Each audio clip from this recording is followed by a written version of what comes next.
मैं एक बहुत बढ़िया बात, अगर आप कहें तो 5 मिनट बेटे एक चीज और समझाऊं कि आपको मैं नॉन एकेडमिक कुछ बात बताऊं, बहुत इंपॉर्टेंट, बताइए हाँ या नहीं, जल्दी बताइए।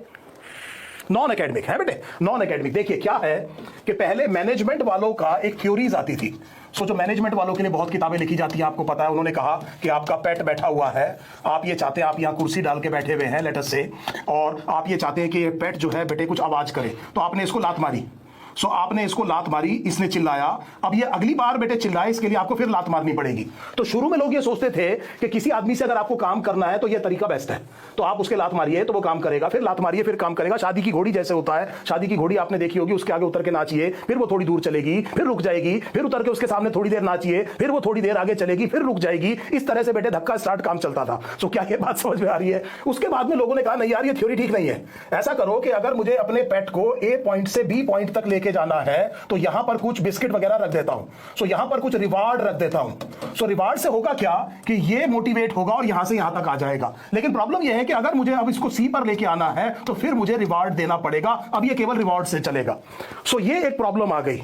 उसके बाद में अब जो हम समझ पाए हैं वो ये है, जो उस बच्चे ने कहा कि ऐसे लोगों को लीजिए जिनके अंदर सेल्फ मोटिवेशन है, जिनके अंदर एक जनरेटर है, जो कि बेटे पैसे से भी ज्यादा सेल्फ रिकॉग्निशन से चल रहे हैं, जिनको कोई और चीज चला रही है, वो अपने से ही कॉम्पीट करते हैं, वो रोज अपना बेटर वर्जन बनने की कोशिश करते हैं। ऐसे लोगों को बहुत पैसा दे करके आपको बहुत जल्दी हायर करके पहचान के रख लेना चाहिए, आपका काम अपने आप चल जाएगा। So this is what we are saying. अब आप इसको किस में लगा दीजिए, आप इसको किस में लगा दीजिए बेटे, किसी भी लाइफ की फील्ड में लगा दीजिए, आप अपने नीट एंट्रेंस एग्जामिनेशन में लगा दीजिए, आप समझ सकते हैं ये बिल्कुल नहीं चलेगा। सो this is a very very bad thing.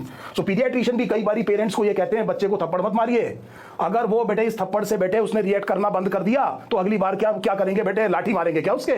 So please try to understand this, इस तरह से काम नहीं चलता। दिस इज व्हाट वी से। इसका मतलब ये हुआ कि अब हमें ये भी पता चल गया कि आप बेटे सेलेक्ट हो जाओ, मैं आपको कार की चाबी दे दूंगा, फिर आप सेलेक्ट हो जाओ तो क्या हवाई जहाज की चाबी दूंगा क्या, क्योंकि अगली बार आप कहेंगे अब नहीं मैं काम करूंगा, अब तो मुझे हवाई जहाज ही चाहिए। सो ये भी बात हमें समझ में आ गई और हम देख रहे हैं बेटे पिछले कुछ सालों से कि ये सेल्फ मोटिवेशन है। इस दुनिया में कोविड आया, बच्चे घर के अंदर थे बेटे, बच्चे घर के अंदर थे, it is a tribute to the students. बच्चे घर के अंदर थे बेटे, कोई उनके पास बेटे चारा नहीं था, आसपास बेटे माहौल बहुत डरावना था। उसके बाद जब एंट्रेंस हुआ तो कट ऑफ ऊपर गई बेटे, कुछ बच्चों के 720 नंबर आ गए। ये पोटेंशियल है बच्चों का, ये पोटेंशियल है। यही मैं आपको याद दिला रहा हूं कि ये आपका पोटेंशियल है। ये जो सेल्फ मोटिवेटेड साहिल ने बात करी, साहिल ने कही थी, हाँ बहुत बढ़िया, जिसके ऊपर इतना बड़ा भाषण हो गया। मुझे उम्मीद आप समझ पा रहे होंगे हम क्या कह रहे हैं।